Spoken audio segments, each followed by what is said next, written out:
के बाद I hope मेरी आवाज क्लियर है, सभी को ठीक से मेरी आवाज आ रही है। क्लियर है मैम, जबरदस्त, एकदम क्लियर है, जबरदस्त। Okay, okay, continue. Thank you so much Vinay ji. Okay, so आज का जो हमारा टॉपिक है मतलब अदर कंपनीज वर्सेस फोर्सास, हम लोग उसके ऊपर बात करेंगे आज। बट उसके पहले बहुत सारी चीजें मुझे और भी जानना है लोगों से, जितने भी यहाँ पे पार्टिसिपेंट्स मौजूद हैं। आई थिंक 39 पार्टिसिपेंट्स यहाँ पे हैं। तो मैं जानना चाहती हूँ कि पहली बात तो सबसे पहली बात ये जानना चाहती हूँ कि सारे लोग ज्वाइंट मेंबर्स हैं, कोई न्यू मेंबर्स हैं, ऐसा भी कोई है जिन्होंने ज्वाइन नहीं किया है अभी तक फोर्सास को?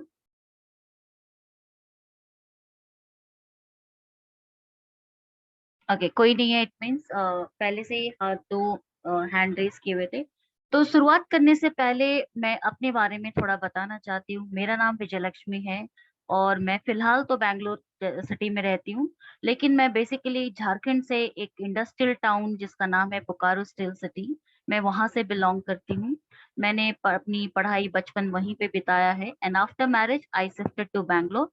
मैं अभी फिलहाल बैंगलोर में रहती हूँ और तकरीबन 10 साल का मेरा कॉर्पोरेट का एक्सपीरियंस है। मैं एक इंटरनेशनल बैंक लॉयस टीएसबी के लिए काम करती थी। I am a banker basically by profession. अब मैं वर्क नहीं करती हूँ और मैंने वर्किंग छोड़ने के बाद मेरा जो बैंक का एक्सपीरियंस था, उसके बाद मैंने एक स्कूल ज्वाइन किया था क्योंकि मेरे पास वो डिग्री भी है एज अ एडमिनिस्ट्रेटर।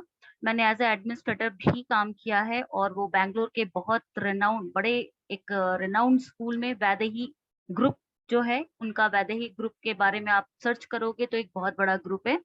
मैं वैदेही स्कूल ऑफ एक्सीलेंस में एज अ एडमिशन काउंसलर मैं वर्क कर चुकी हूँ, एज अ एडमिनिस्ट्रेटर भी वर्क कर चुकी हूँ।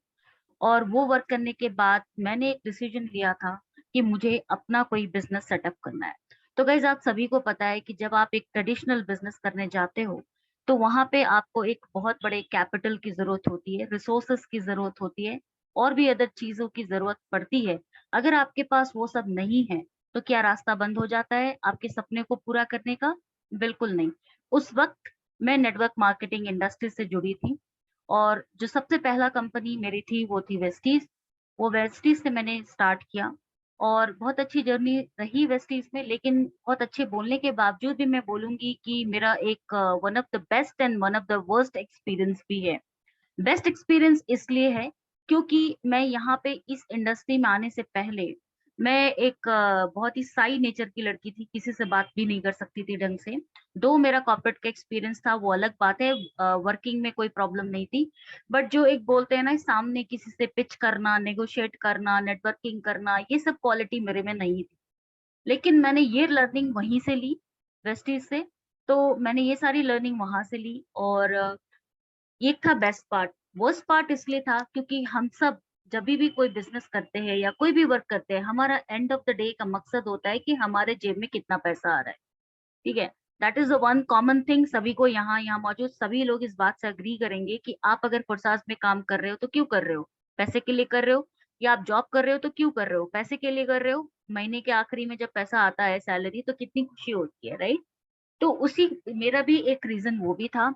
तो वर्स्ट पार्ट इसलिए बोलेंगे क्योंकि 9 महीने काम करने के बाद मैंने सिर्फ 900 रुपए कमाए थे। ऐसा नहीं कि मैंने वर्किंग नहीं किया, मैंने मेहनत नहीं करी, टीम बिल्ड नहीं किया, सब कुछ किया, मगर वो एक सेंट्रलाइज सिस्टम था लेडीज एंड जेंटलमैन।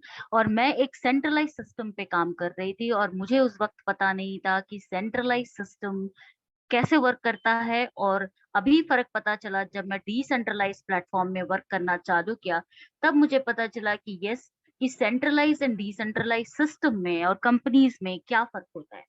ये मेरा एक बैकग्राउंड बताने का एक रीजन ये भी था। उसके बाद जब वेस्टीज क्विट करने के बाद, और दूसरा रीजन उसके बाद आगे आगे और भी चीजें बताऊंगी आप लोगों को, एक एग्जाम्पल, एक प्रैक्टिकल एग्जाम्पल से ये सारी चीजें बहुत अच्छे से क्लियर हो जाएगी कि क्यों आपको एक डिसेंट्रलाइज सिस्टम जो आपको मिला है फुरसास क्यों बेटर है सेंट्रलाइज सिस्टम से। ठीक है, तो ये मेरी एक छोटी सी जर्नी थी। उसके बाद मैंने एक और सेंट्रलाइज सिस्टम पे ज्वाइन किया, लैक ऑफ नॉलेज की वजह से।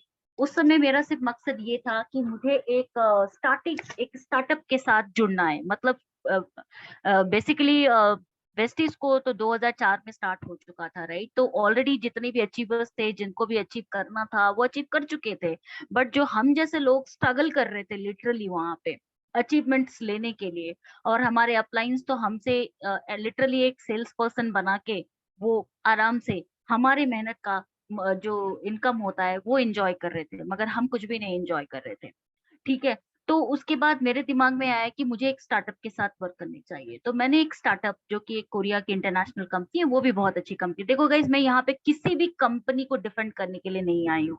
मैं सिर्फ सेंट्रलाइज और डिसेंट्रलाइज के लिए बात करूंगी। कोई भी कंपनी खराब नहीं है मेरी नजर पे, सब अपने अपने हिसाब से फंक्शन कर रहे हैं।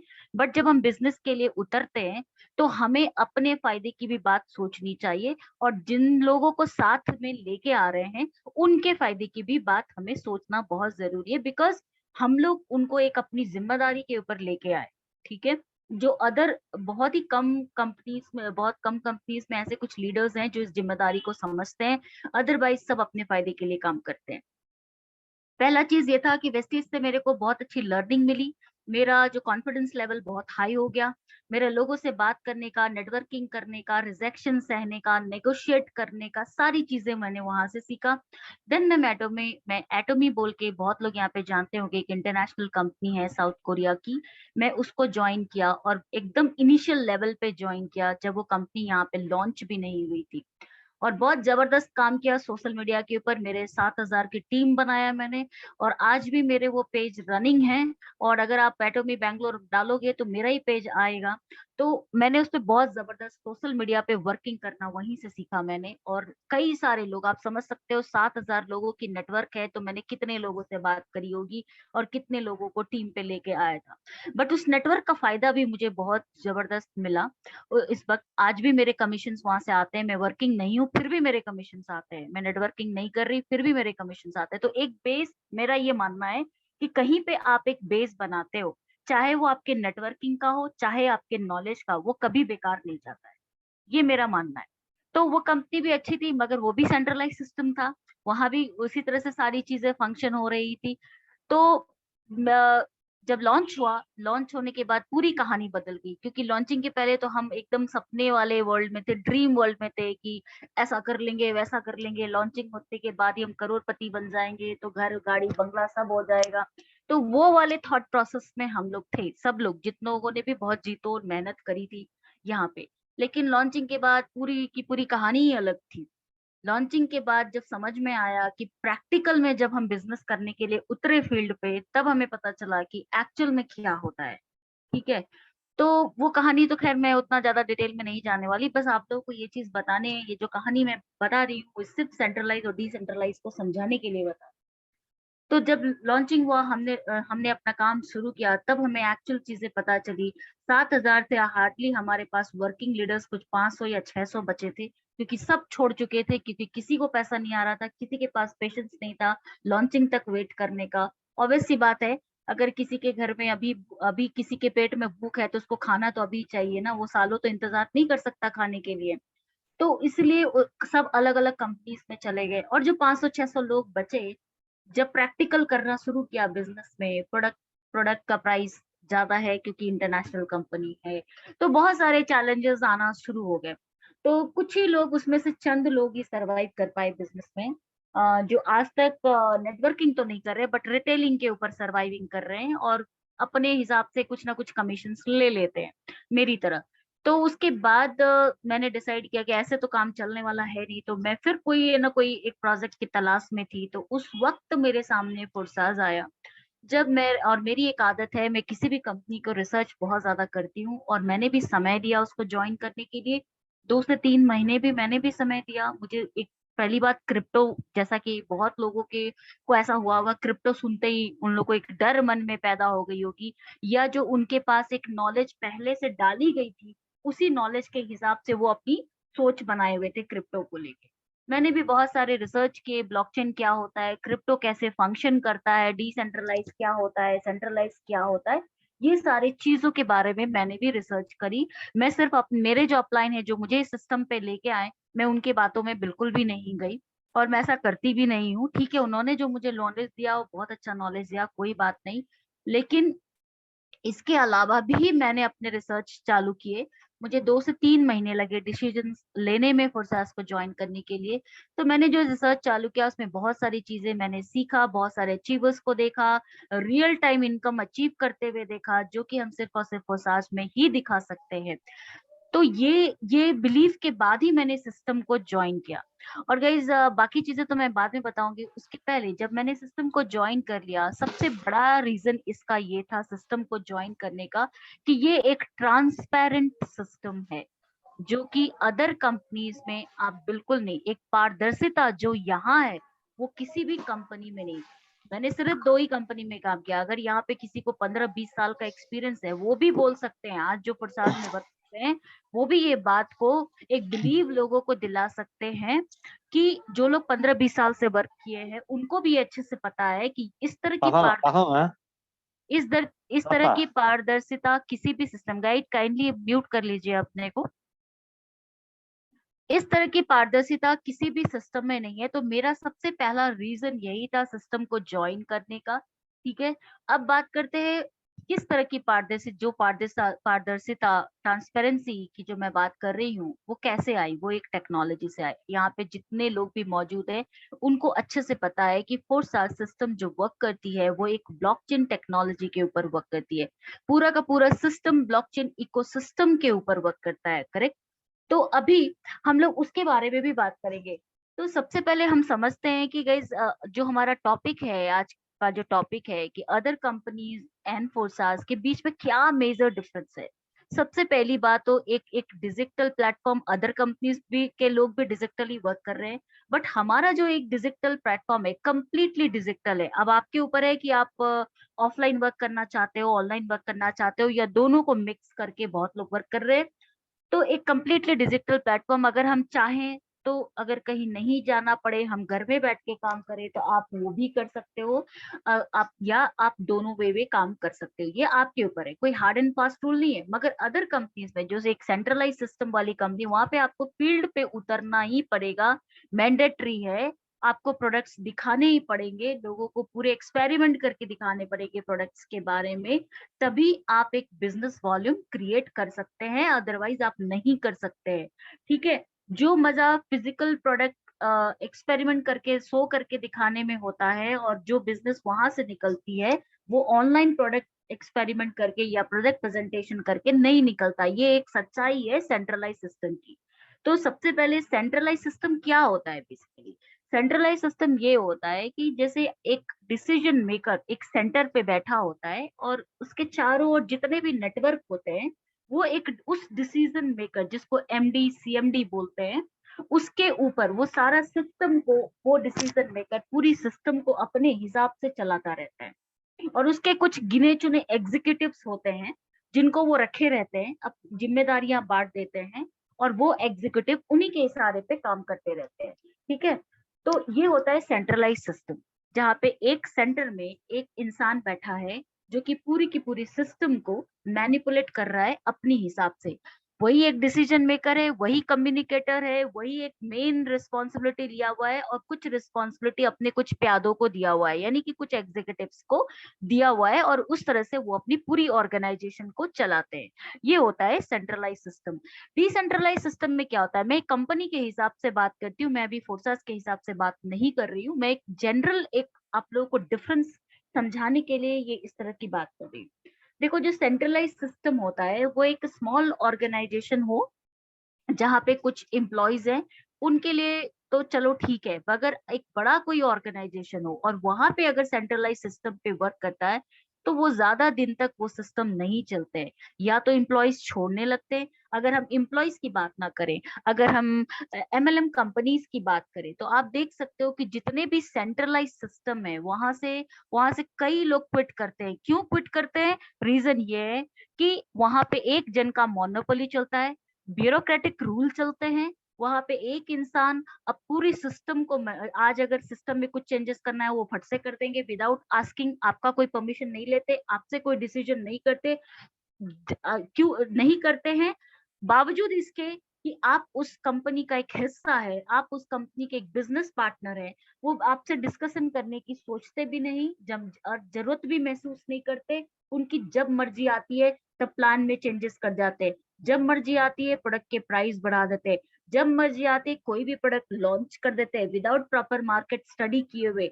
तो जो भी उनकी स्ट्रैटेजी होती है आपके बिजनेस डेवलपमेंट की, या डिसीजन जो भी प्रोसीजर होता है, एक इंसान के ऊपर होता है, वही पूरे सिस्टम को मैनिपुलेट करता है, वो चाहे तो कभी भी कुछ भी कर सकता है।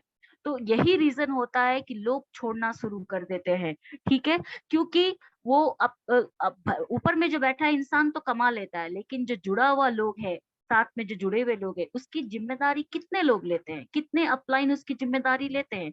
वो अपने फायदे के लिए वर्क करते हैं। कुछ कुछ लोग ऐसे होते हैं जो कि मैनेजमेंट से जुड़े होते हैं, उनके फायदे तो बहुत हो जाते हैं, लेकिन जो नीचे नीचे लोग जुड़ते जाते हैं, वो फ्रस्ट्रेशन में आ जाते हैं और उनको एक सेल्समैन बना के रख दिया जाता है, और उनको उनके अपने अपलाइन के इशारे पर नाचना पड़ता है, और उनकी जो सपना लेके वो आते हैं वो चूर चूर हो जाता है, और उल्टा वो और ज्यादा डेप्थ में चले जाते हैं, और ज्यादा आपका जो बोलते हैं ना उधारी करना, या और ज्यादा लाइबिलिटी वो अपनी बढ़ा लेते हैं, और पूरी जिंदगी वो लाइबिलिटी को ढोते हैं।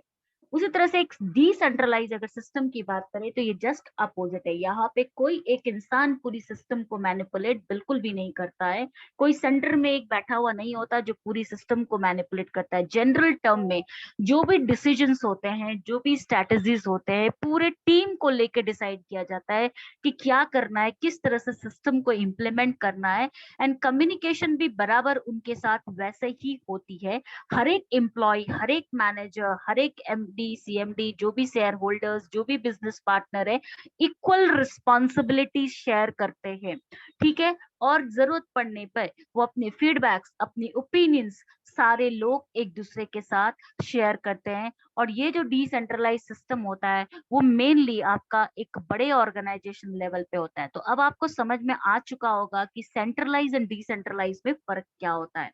तो नाउ नाउ गाइस, मैं आप लोगों को ये बताना चाहती हूँ कि अदर कंपनीज एंड फोर्सास को अगर आपको चूज करना है तो आप फोर्सास क्यों चूज करेंगे। Half of the work, half of the features मैंने ऑलरेडी बता दिया है कि ये एक डिसेंट्रलाइज सिस्टम है। क्यों? क्योंकि ये एक ब्लॉकचेन में बेस्ड है। ब्लॉकचेन टेक्नोलॉजी में अगर कोई भी सिस्टम, अगर कोई भी वर्क, कोई भी प्रोजेक्ट, कोई भी कम्युनिकेशन ट्रांजैक्शन अगर एक बार डिप्लॉय हो जाती है तो उस पे किसी भी तरह का मैनिपुलेशन संभव नहीं है। उनका क्रिएटर की जिम्मेदारी सिर्फ और सिर्फ एक सिस्टम को बनाना होता है, और स्मार्ट कॉन्ट्रैक्ट के थ्रू उस पूरे सिस्टम को ब्लॉकचेन में डाल दिया जाता है। तो एक डिसेंट्रलाइज फॉर्म हो जाता है, डिसेंट्रलाइज इकोसिस्टम में वर्क करना चालू करता है। और उसके बाद उसके क्रिएटर का भी कोई मतलब इन्वॉल्वमेंट नहीं होता। वो चाह के भी आपकी आईडीज के साथ कुछ भी नहीं कर सकता, आपका पेमेंट नहीं रोक सकता, कुछ भी नहीं कर सकता। ये फर्क होता है सेंट्रलाइज एंड डिसेंट्रलाइज में। और फोर्सेस में काम करने के लिए ये फर्क काफी है।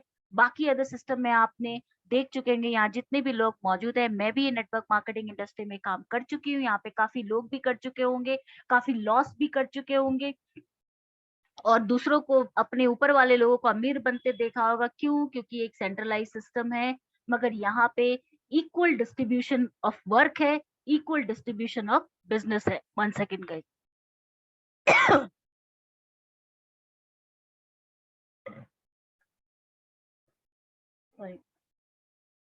तो यहाँ पे आपको जो भी आप काम करते हो, चाहे आपका सीनियर हो, चाहे आपका अपलाइन हो, डाउनलाइन हो, उनके उनके उनके काम के हिसाब से उनको उनका अर्निंग मिलता है। मगर एक सेंट्रलाइज सिस्टम में ये पॉसिबिलिटी बिल्कुल भी नहीं। यहाँ पे 100% डिस्ट्रीब्यूशन होता है, आप सभी को पता है। तो ये हम सब के ऊपर डिपेंड करता है कि हम किस तरह से ये पूरे सिस्टम को समझ के वर्क करते हैं। 1 सेकेंड।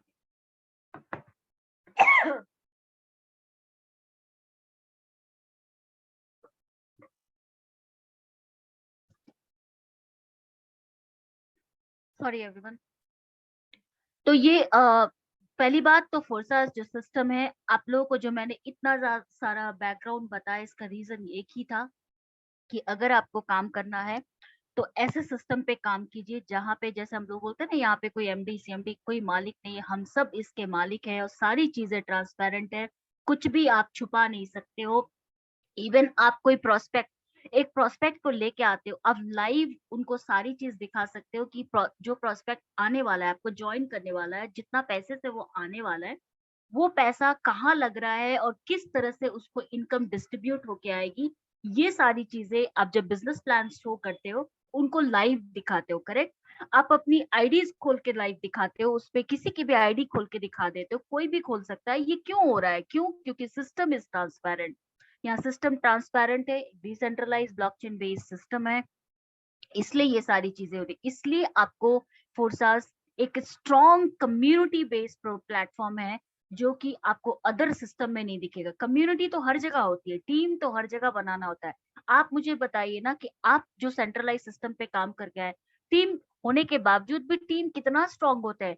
आज मैं यहाँ पे मेरे टीम के कोई मेंबर नहीं है, मैं सारे क्रॉस टीम वालों से बात कर रही हूँ। क्या ये सेंट्रलाइज सिस्टम में पॉसिबल है?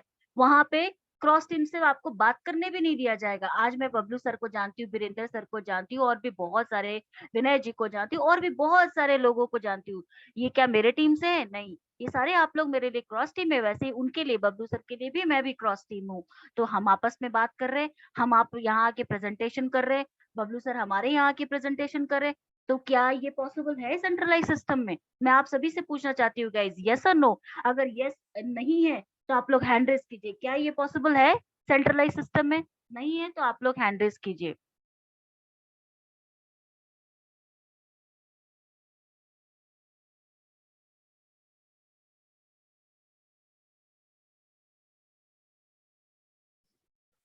ओके, चलिए, जितने लोगों ने भी हैंड रेज किया, थैंक यू सो मच। तो देखो, आप लोग खुद ही एक्सेप्ट कर रहे हो, ये पॉसिबिलिटी बिल्कुल भी नहीं है। क्रॉस टीम वालों को तो हम जानते भी नहीं है वहां पे। क्रॉस टीम तो छोड़ो, अपलाइन की भी एक्टिविटी हमें पकड़ में नहीं आती है वहां पे, बट यहाँ पे आप सब कुछ पकड़ सकते हो कि आपके अपलाइन क्या वर्क कर रहे हैं, कैसे वर्क कर रहे हैं, कैसा उनका प्रोग्रेस चल रहा है, एवरीथिंग इज ओपन।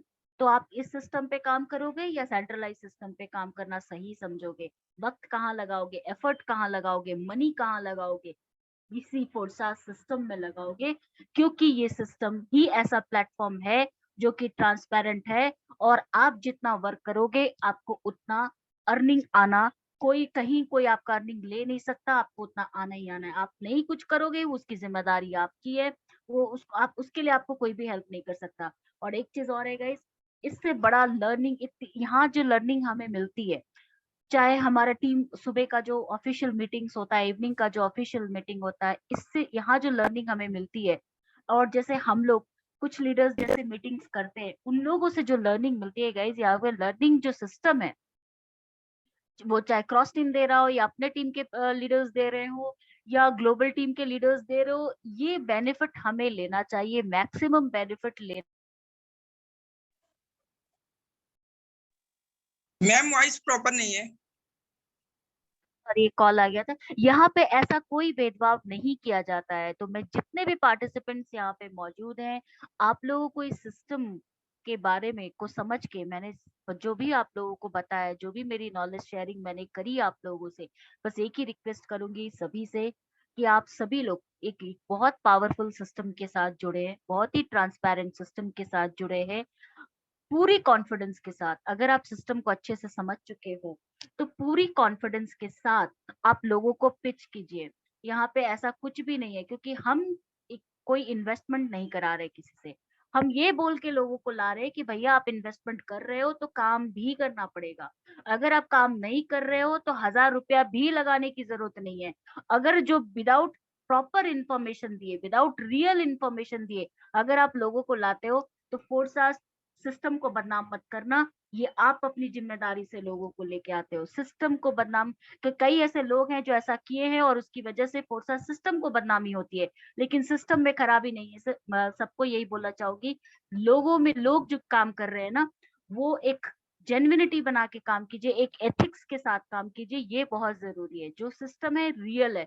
आप अगर पूरे कॉन्फिडेंस के साथ सिस्टम को समझ के लोगों को पिच करेंगे, तो गारंटेड है जो समझ गया वो आपके साथ हमेशा बना रहेगा। जो नहीं समझा, जिसको कुछ नहीं करना उसके तो हज़ार बहाने हैं, उसको जय सिया राम बोल के आप आगे बढ़ जाइए, ठीक है? तो यहाँ कहीं रुकना नहीं है।